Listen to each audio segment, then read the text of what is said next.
The breaking news we're covering tonight, the New York Times reporting Trump asked his attorney general to reverse his decision to take himself out of the Russia investigation. A confrontation between the president and Jeff Sessions now being investigated by the special counsel. Also, Trump's new attacks on the Mueller investigation, relying on outright conspiracy theories, and his lawyer says it's working. Plus, the Roseanne revival is gone, along with its namesake. ABC cancels its #1 show after Roseanne Barr's racist outburst on Twitter. All of it on a Tuesday night as the 11th hour gets underway.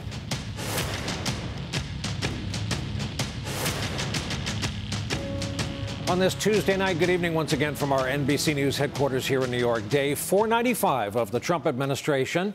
And we're following breaking news that comes to us from the New York Times tonight that President Trump asked Attorney General Jeff Sessions to take back control of the Russia investigation after his decision to recuse himself, after he took himself out of the case.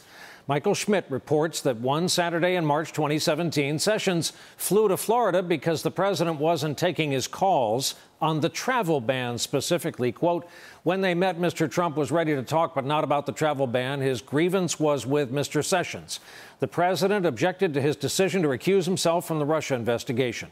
Mr. Trump, who had told aides that he needed a loyalist overseeing the inquiry, berated Mr. Sessions and told him he should reverse his decision, an unusual and potentially inappropriate request. Mr. Sessions refused. The Times also says that confrontation, which has not been previously reported, is being investigated, as you would imagine, by special counsel Robert Mueller, along with Trump's other attacks on Sessions. So we want to talk about this before we move on to all the other news from today and tonight. We're joined on the phone by one of the two reporters who broke this story tonight, Michael Schmidt, Pulitzer Prize-winning Washington correspondent for the New York Times. Michael, remind our viewers, why would Mueller be interested in this story, this meeting in Florida between the president and his attorney general? For President Trump, the recusal of Sessions has been the original sin in the entire investigation. The president believes and has said that if Sessions had not recused himself, he doesn't think Mueller would ever have been appointed. The president said he wanted someone loyal to him overseeing the investigation. The question of loyalty is one of the issues the special counsel is looking at in terms of obstruction of justice. Why was the president so obsessed with having someone loyal to him run the investigation? Why did he ask Jim Comey for his loyalty? Was this simply loyalty because the president was someone who wanted people around him who were loyal to him, or was there a reason for this? And why has the president continued to go after Sessions publicly? Why has he tried to get him to resign? What was really behind that? Has he tried to install someone more loyal to him atop the Justice Department? Those are the questions. Michael, we observe around here from time to time, as our phones get more modern, we sound more and more like Ed Murrow from London as the connections get more terrible. If you can move to a window or an open space for this next answer, I'd appreciate it. And it harkens back to your interview with Trump a couple days after Christmas, where he said, in effect, if not a direct quote, Obama had Holder to protect him, in effect, to watch his back, meaning whoever described to Trump the presidential relationship with an AG described it a certain way. He went on to think it was a certain way and was bemoaning the fact that Sessions wasn't that to him.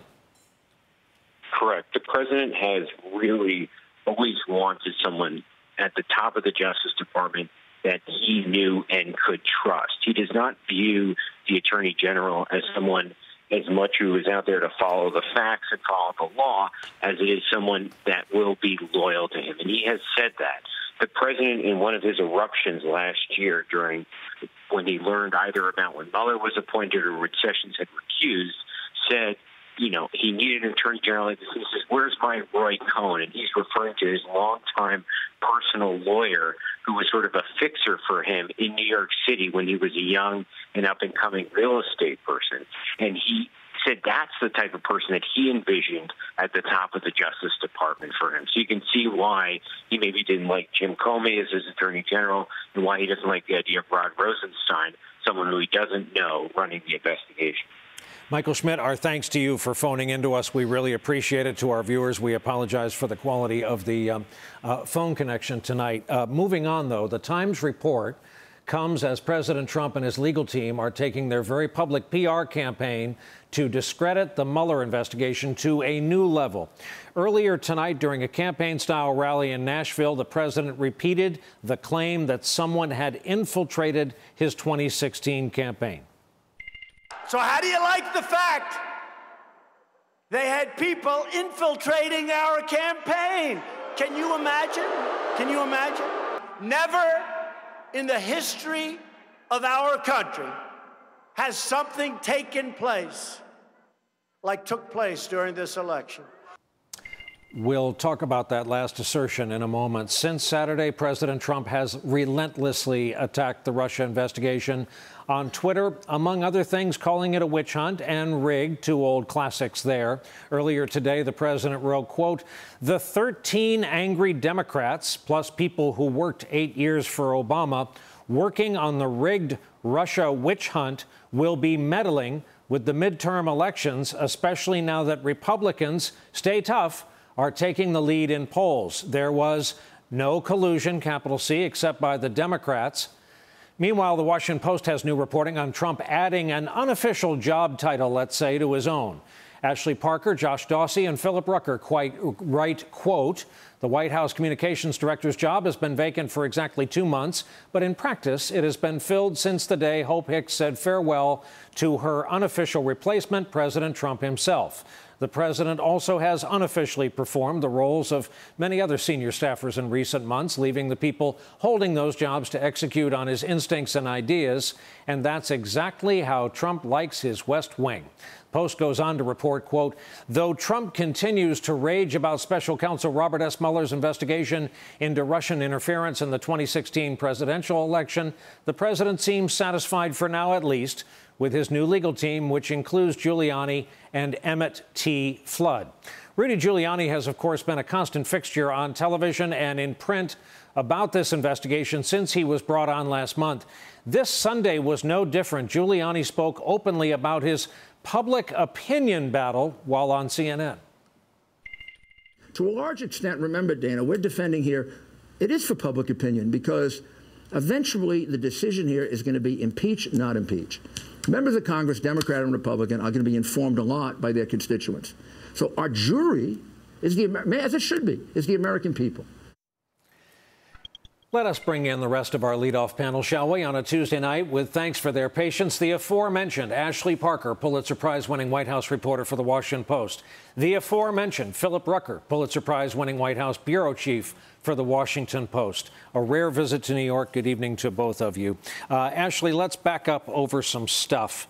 Any proof of what the president was saying there in Nashville, that in the history of campaigning, a campaign had never been infiltrated to this extent?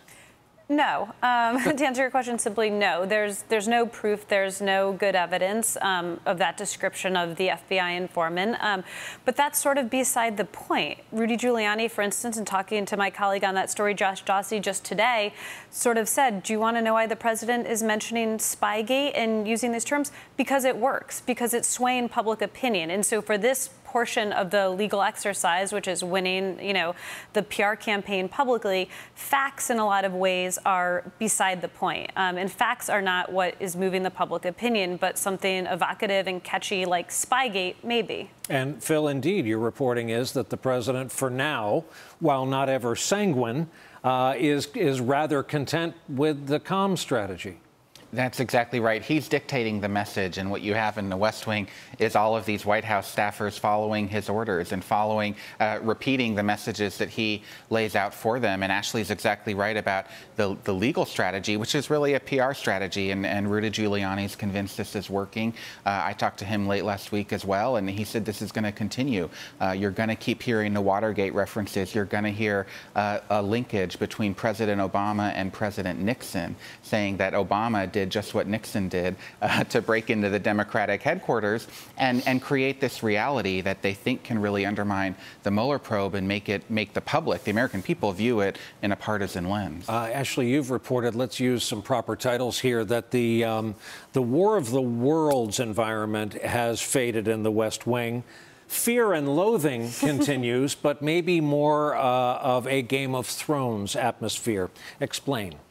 That's exactly right. And this is actually not the first time we have heard that show evoked to describe this West Wing, but initially it was meant to refer to the warring factions and the bloody feuds and the competing families. And that is sort of somewhat gone. And when people in the president's orbit, and a number of them individually, mentioned Game of Thrones to us unprompted, what they were referring to was more the confusion, how sort of on that show you always need to watch the preview to catch up. It's a little confusing, and how everyone is sort of just at the end of the day a little unclear about where things stand and fighting for their own individual survival. And that is sort of the moment we have shifted to now. Phil Rucker, I want to share with you a collection of clips we have put together from Rudolph Giuliani this weekend.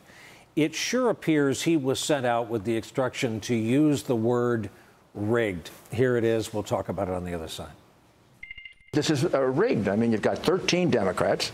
You've got a focus on things that didn't happen. No Russia collusion, no obstruction, just defending yourself. What's wrong with the government trying to figure out what Russia was up to? Nothing wrong with the government doing that.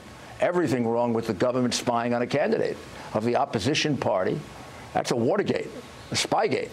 I mean, and without any warning to him. And now, to compound that, to make it into a criminal investigation, Bill, that's why this is a rigged investigation. We're more convinced as we see it that this is a rigged investigation. Now we have this whole new Spygate thing thrown on top of it. Now, Philip, where would he get talking points like, oh, I don't know, Spygate and rigged? Maybe from the guy who at the end of his campaign in 2016 called that election rigged. This is straight out of Donald Trump's playbook. And what I think he's trying to do is prepare people to discount whatever Mueller ends up finding. If there's a report about detailing examples of obstruction of justice, if there are further indictments, the half of America that is with Donald Trump is going to view that as rigged, as unfair, as not appropriate, as too partisan, as a political witch hunt, to use another one of President Trump's phrases. And I think this is strategically what he's trying to do, to discount it the same way when the polls were showing in October of 2016 Hillary Clinton was leading Donald Trump. Trump was at rally after rally after rally saying the election's going to be rigged, the results might be rigged. You don't know what to believe if it turns out that I'm not going to win. And he's preparing people to discount the result. We didn't know it then, but it was one of the first attacks on our system and institutions that would on our democracy. Wear away. That's right. Yeah.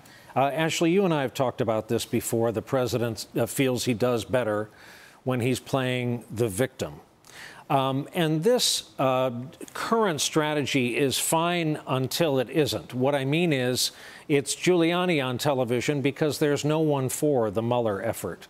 They don't leak, they don't speak, until they do. And it reminds you of the kind of terrible swift sword and the imbalance of power. The government suddenly, when they rise up and release another tranche of indictments or subpoenas, they get the power back.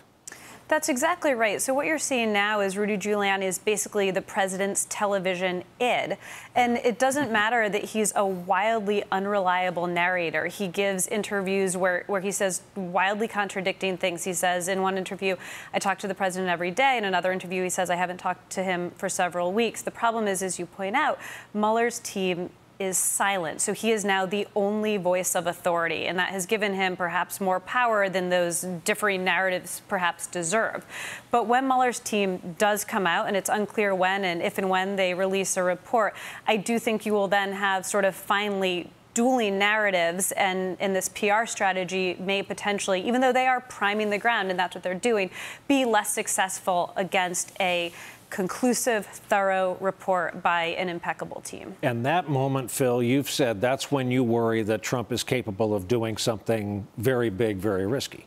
That's right. But I do think that for the moment now, Rudy Giuliani is probably the best insurance policy for Attorney General Jeff Sessions and Rod Rosenstein and Bob Mueller, because I think for now Trump thinks he's winning, and he thinks he's got the upper hand over Mueller and over the Justice Department. And as long as he has his person out there fighting for him, sources in the White House say they're not as worried that Trump's going to pull the trigger and do something catastrophic like firing people at the Justice Department. To our viewers, we always say this. We hope this show has launched a lot of subscriptions to the great newspapers of our time. And as byline duos go, Parker, Rucker, Rucker, Parker, you can't go wrong when you see either or both names. And we seldom, if ever, get to see them both here in New York. And I was asking earlier today, what are they both doing in New York?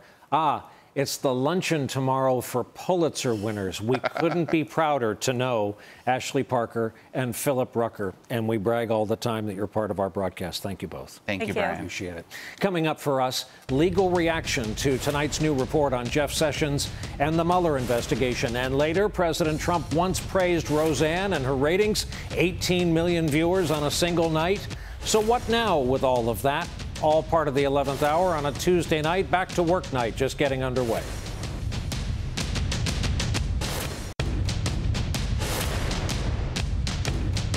We are back, and as President Trump spent his holiday weekend lambasting the Russia investigation on Twitter, there's still a lot of speculation about a possible sit-down with Mueller, the special counsel. The Washington Post reports today that it comes down to access to classified documents about an FBI informant who made contact with the Trump campaign, what the president keeps calling a spy or an infiltrator.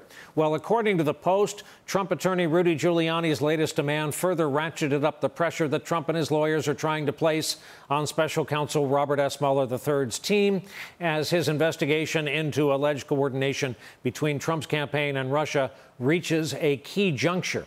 As for what an interview would consist of, there are reports that Mueller's team may limit questions to just 2 topics or areas. Here's what Giuliani had to say about that on CNN this weekend.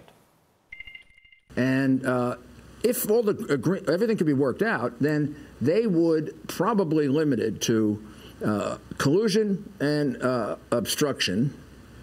The collusion part, we're pretty comfortable with because there has been none. The obstruction part, I'm not as comfortable with. I'm not. The president's fine with it. He's innocent. I'm not comfortable because it's a matter of interpretation, not just hard and fast, true, not true. So if you interpret his comment about firing Mueller, Comey, no discussion of firing Mueller, by the way. If you interpret that as obstructing the investigation as opposed to removing a guy who was doing a bad job on the recommendation in part of Rosenstein, but you see it as obstructing the investigation, then you can say it's obstruction. A lot to talk about there, and let's do that. Peter Baker, chief White House correspondent for the New York Times, back with us tonight. Also back with us tonight, Jill Wine-Banks, attorney and former assistant Watergate special counsel. Jill, watching that kind of slack-jawed, if they regard as a victory that they've got Mueller to limit to 2 categories, the questions for them, collusion and obstruction, that's like saying you got a tornado to agree to death and destruction only. What does that mean? Well, I think you were right when you said in the beginning that this is all come down to a lot of PR. And you have an unanswered accusations from Giuliani that Mueller cannot and must not answer because he's acting appropriately. So Giuliani can say whatever he wants, and then he can say, and see how unfair it was? They didn't want to agree to that. They said they would, and then they wouldn't. I don't believe they're going to agree to limit it to 2 things. But also in Giuliani's statement, he actually basically admitted that there's a good case for obstruction. He said, oh, I'm fine with collusion because there's no collusion, but obstruction, that's a matter of interpretation. And it isn't. Facts are a funny thing. The truth and the facts will come out, and I don't think it's going to show that it's a matter of interpretation, but of guilt. There is enough evidence that has become public, and that's without what Mueller knows that none of us knows, that could show that there is a really strong case for obstruction. And Jill, will that include this New York Times story tonight? We talked to Mike Schmidt about it, that Trump says to his attorney general, can you unrecuse yourself, please, and get involved in this Russia thing? That's just one more example of the obstruction. There are so many incidents of obstruction. But yes, I would say that this additional meeting, this additional request direct at Mar-a-Lago, when the president wouldn't even talk to his attorney general about serious legal issues until he had it out with him about you should undo it. his attorney general cannot undo the recusal because the recusal was absolutely mandated. First of all, the attorney general is a possible witness in connection with the firing of Comey. Second of all, he was involved in the campaign and the transition. And third of all, he had many meetings with Russians, and he was at least a little bit unclear, if not lying about it, in his congressional testimony. So he is himself a possible witness and a possible subject. He cannot, without violating the conflict of interest rules and the rules of the Department of Justice, ever oversee that investigation. And it would do no good for the president for him to do it unless the president assumes that Jeff Sessions would do something to favor him in a way that Rosenstein wouldn't. And we can't assume that anyone is willing to violate the law for the president and to fudge the results of the investigation. Peter Baker, it's your newspaper's reporting tonight, and we have, you and I have talked about this, we've watched this relationship with Sessions play out publicly, a first of its kind in the history of the modern or any other kind of presidency. Do we think that as of tonight, Sessions is back to what passes for safe? Well, I think that the president, like a cat that touches a hot stove, recognized after the firing of Jim Comey last year that there was a real cost, political at the very least, to taking that sort of action. And I think that his lawyers have told him that again and again and again, that if he were to fire Jeff Sessions or Rod Rosenstein or try to get Robert Mueller fired, that there was a particular price to be paid. And if he was going to do it, he had to be willing to take that price. He hasn't been willing to take that price so far, for the very reason that we just talked about, Jill talked about, in that he is the head of the executive branch. It is his power and authority to determine who serves under him, including the attorney general. There is no specific thing in the Constitution that says that he cannot fire an attorney general he considers to be disloyal to him. But, as Rudy Giuliani said in that clip you showed, could it be interpreted as a corrupt use of his power? Could it be interpreted as, using his power to shield himself as opposed to some, more, neutral purpose? And that's where the special counsel clearly seems to be focusing his attention. Peter, another thing you and I have talked about are the two parallel universes we're living in right now. I watched the president tonight in Nashville. I made a list. He talked about his hands. He talked about his electoral victory again. He talked about how Mexico is still going to pay the wall and they're going to enjoy it. To add a direct quote, he said Nancy Pelosi loves MS-13. And he again talked about campaign infiltration. And we're all apparently getting new airports thanks to infrastructure. So that's that. And that's his conversation with his base. Tell the good folks watching tonight why you wrote about the Clinton years as a valuable reminder of what may be to come for us. Yeah, well, we talk about an interview with Robert Mueller. The only time a president has agreed to or submitted to interrogation by a prosecutor who clearly was targeting him in a case where a president clearly was exposed to possible either, if not indictment, at least impeachment, was when Bill Clinton, 20 years ago this summer, was interviewed by Ken Starr and these other prosecutors in the independent counsel's office. Now, the cases obviously are very different in a lot of ways. President Clinton and President Trump are different kinds of presidents. The issues that they were being accused of are very different in a lot of ways. But some of the dynamics are still there, which is to say that you had a president who felt besieged by what he called an unfair witch hunt. You had, a political case being made, at the same time a legal case is being made, and a case being made to the public that this was a partisan exercise to get the president and therefore illegitimate. President Trump goes further than President Clinton ever would in that regard. And President Clinton never called down the head of the FBI and told him to investigate the origins of the investigation into him. But some of the tactics, some of the surround sound does feel a little bit familiar. And the question is, what lessons do we take from the 1998 experience that apply themselves to this year if, in fact, President Trump were to submit to interrogation? One thing we know is that both the special counsel, the independent counsel, Ken Starr, and the president's attorneys at that that case thought that there was no question that a subpoena was enforceable against a president for testimony, that there was no issue there in which a president could resist a subpoena short of claiming the Fifth Amendment. And so in that case, they did negotiate an encounter that was for 4 hours. There were some limits on the prosecutors, but not the kind of limits that President Trump's lawyers are talking about now. We'll see whether Robert Mueller is willing to go with further limits. He has a different position because he's a special counsel answerable to the Justice Department, which is different than the independent counsel law that authorized Ken Starr, and that's since lapsed. Our thanks to the chief White House correspondent for the New York Times tonight and a veteran of the law, Peter Baker, Jill Wine-Banks, two of our favorites always. Thank you both so much. And coming up for us, President Trump once said the sitcom Roseanne was, quote, about us, meaning his followers. So what happens now? Back with that when we continue.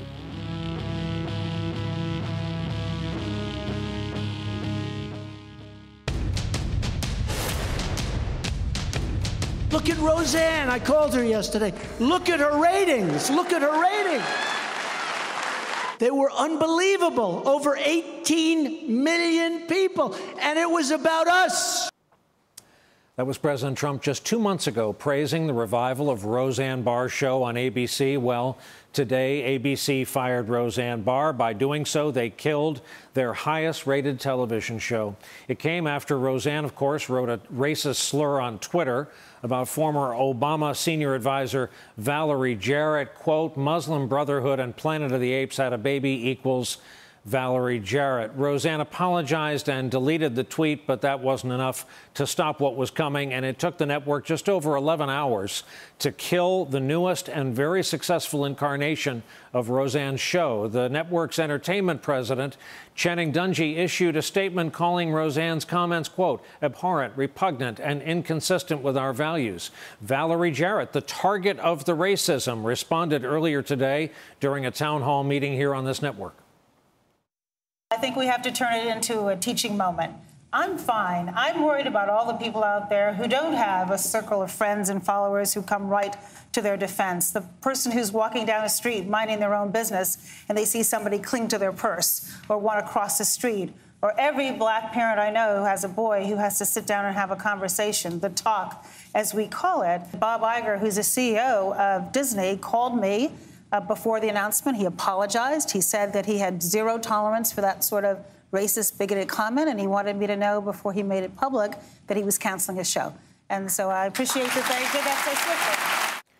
And that is what taking the high road sounds like. Roseanne Barr's political views are not a secret.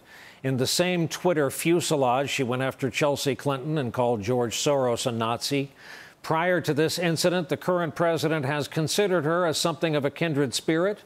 Trump's own public remarks, going back to the campaign, represent a huge change in the kind of language we are used to hearing in public, certainly the kind of language we're used to hearing from the top. When Mexico sends its people, they're not sending their best. They're bringing drugs, they're bringing crime, they're rapists, and some, I assume, are good people. A total and complete shutdown of Muslims entering the United States until our country's representatives can figure out what the hell is going on. You know what look at my African American over here. Look at him. But you also had people that were very fine people on both sides. You had people in that group, excuse me. Wouldn't you love to see one of these NFL owners, when somebody disrespects our flag, to say, get that son of a bitch off the field right now, out, he's fired. He's fired! You were here long before any of us were here, although we have a representative in Congress who they say was here a long time ago. They call her Pocahontas. Let's talk about all of it, shall we? Eugene Robinson, Pulitzer Prize-winning columnist for The Washington Post. A lot of that going on around here tonight. And Mara Gay, a member of the New York Times editorial board. Thank you both for being here. Eugene, in the time you and I have been partnered up covering politics on this network, we have watched this steady decline in our public discourse. It's kind of been remarkable. It has been remarkable. I mean, you know, is this bottom? I fear not. But the things that get said in what passes for our political discourse now are just mind-blowing. They are absolutely mind-blowing, and they reflect, I think, it's a perilous thing for the country. I mean, this is a diverse country, and we are held together by creed and by common experience and by things other than skin color and ancient national heritage and that sort of thing. I mean, we are a creedal nation, and that requires a certain amount of respect and a certain amount of tolerance, and when that is gone, you have to worry about the fabric. You really have to worry about it. We're left to hope that we have that in our own lives and can affect just our own circle as best we can. Mara, were you surprised at the speed with which today happened? This was a major television network, a big lumbering company, as they all are. Yeah. I was surprised, but I also have to say that there was something special about what happened, what ABC did.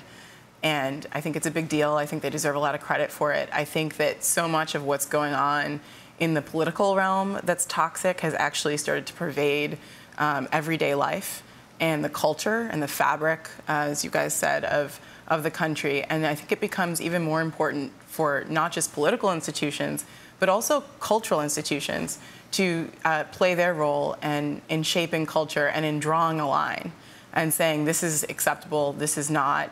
And we're going to respect one another. And ABC did that today.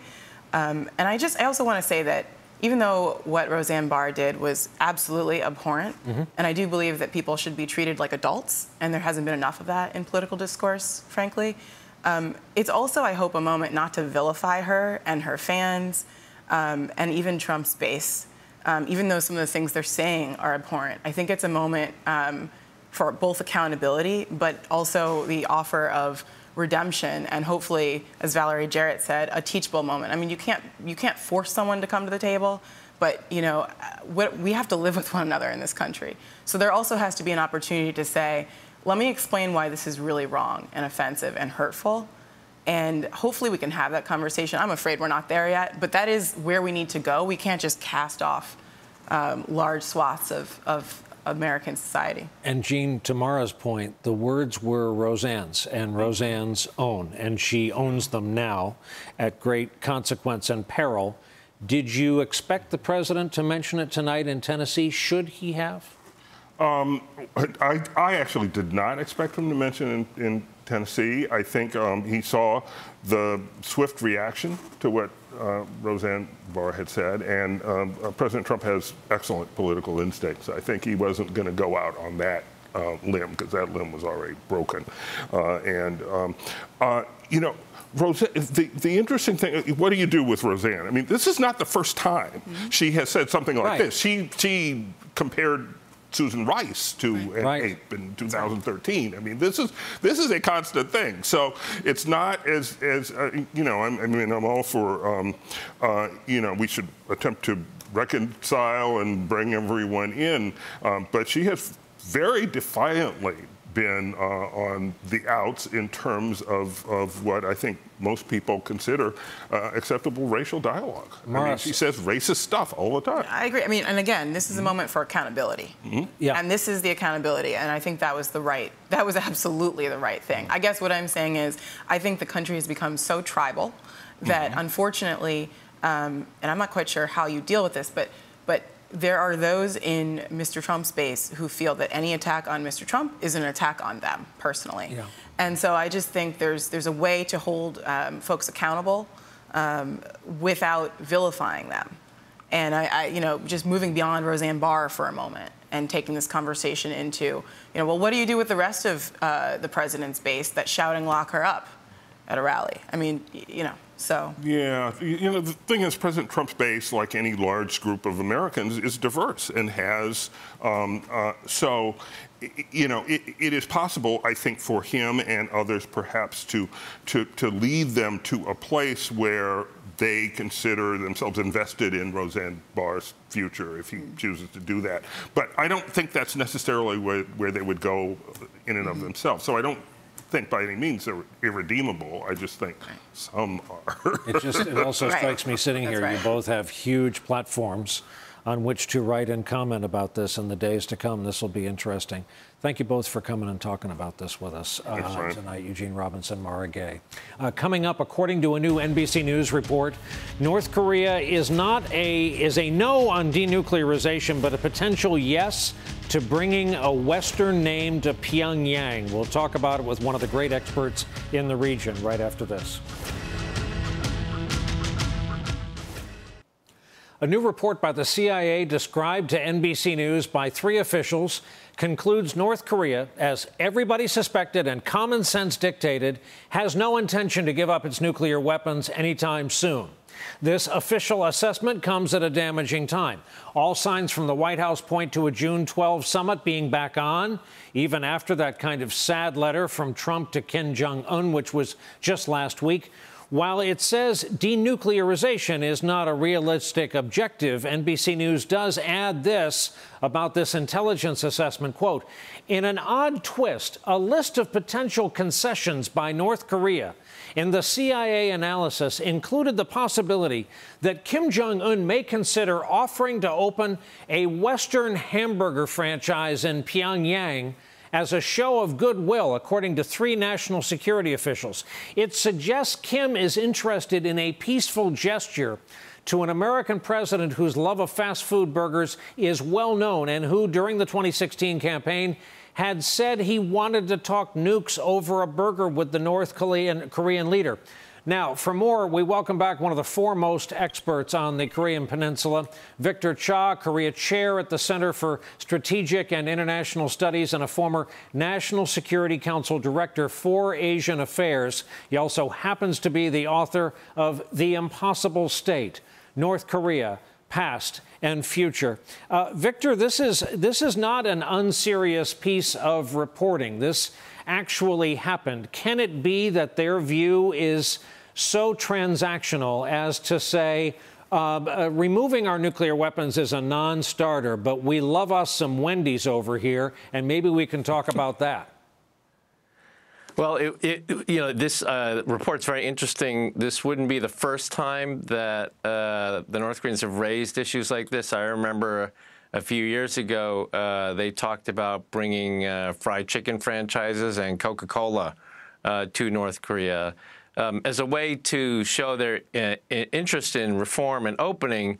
But as you said, and as the CIA report said, that really doesn't give us any window on their intentions to denuclearize, to give up all of their nuclear weapons, and to stop their ballistic missile program. As a veteran of the region, can you believe that when things got tough in the past few days, the leaders of North and South met again? Do you think the world is a safer place because this relationship appears to be warming? They are each other's go-to guy?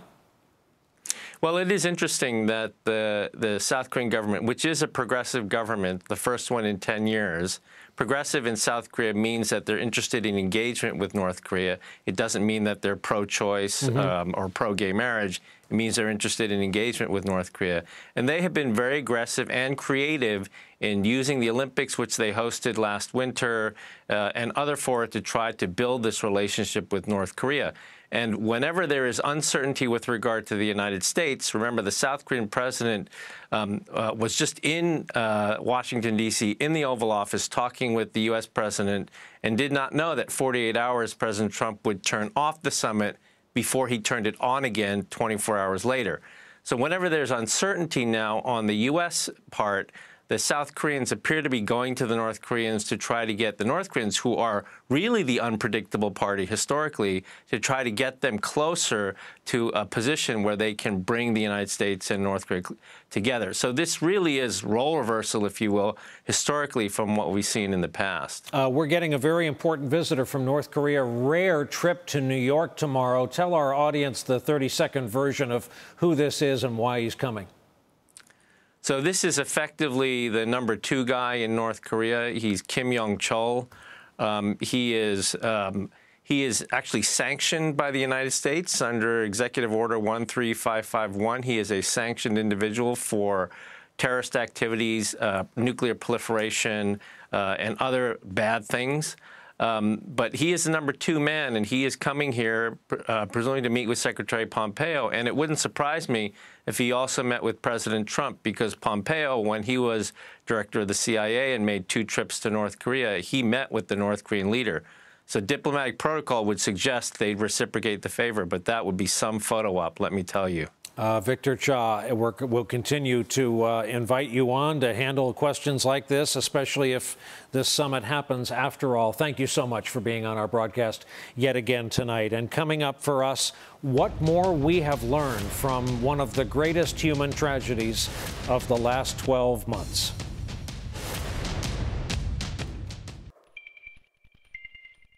In Texas and in Florida, we get an A+. And I'll tell you what, I think we've done just as good in Puerto Rico. How would you grade the White House response so far to the hurricane? I'd say it was a 10.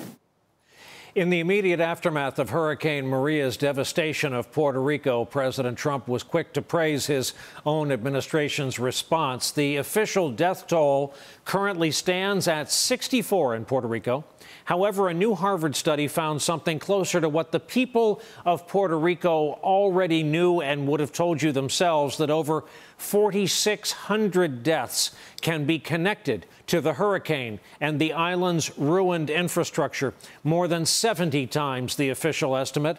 For comparison, just over 1,800 people were killed in Katrina back in 2005. The shocking disparity casts President Trump's comments about the known death toll back during his visit to Puerto Rico in something of a new light. Every death is a horror.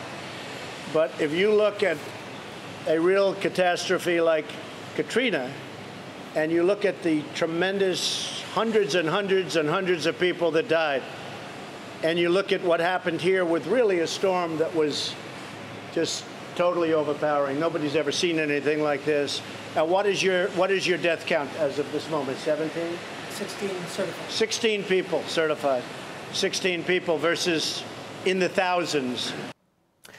No one can argue that the U.S. government response in Puerto Rico was anywhere near what it might have been if those same Americans had been in peril anywhere else on the mainland. Tonight, life remains a struggle for too many Americans in Puerto Rico. Power is not yet 100% back or dependable across the island. The 2018 hurricane season begins officially at the end of this week. Another break for us, and coming up, it has happened again, leading some to wonder how much more a beautiful American town can take when the 11th hour continues. As we end tonight's broadcast and as we start off this new holiday shortened work week, we ask that you spare a thought for the people of Ellicott City, Maryland. If you saw any of these pictures over the weekend, then you know they are suffering through a catastrophe. It was a beautiful old downtown, and hopefully it will be again, though so many buildings will now have to be condemned. This past weekend, over 6 inches of rain fell in about 2 hours. The nearby Patapsco River rose 17 feet. There's a map that shows the city in a valley surrounded by tributaries. And just like when this happened 2 years ago, there was no place for all the water to go. A local man, a National Guardsman, died trying to help a fellow citizen. Storefronts are gone, roadways are gone, cars are gone, and most businesses on Main Street in the beautiful historic district have been hollowed out. Tonight, President Trump promised the crowd at his rally in Tennessee that new dams and infrastructure are on the way for our country, though he did not mention, and has yet to mention, the disaster in Ellicott City or those who've lost everything. The fear is that if we ever see any of that infrastructure, it will come too late for Ellicott City, Maryland. Harnessing nature either for public safety and flood prevention or for energy generation is something we used to do in this country, but in the wake of a 1,000-year flood in a beautiful town, tonight it does not appear as though the cavalry is yet on the way. That is our broadcast for this Back to Work Tuesday night. Thank you so much for being here with us. Good night from NBC News headquarters here in New York.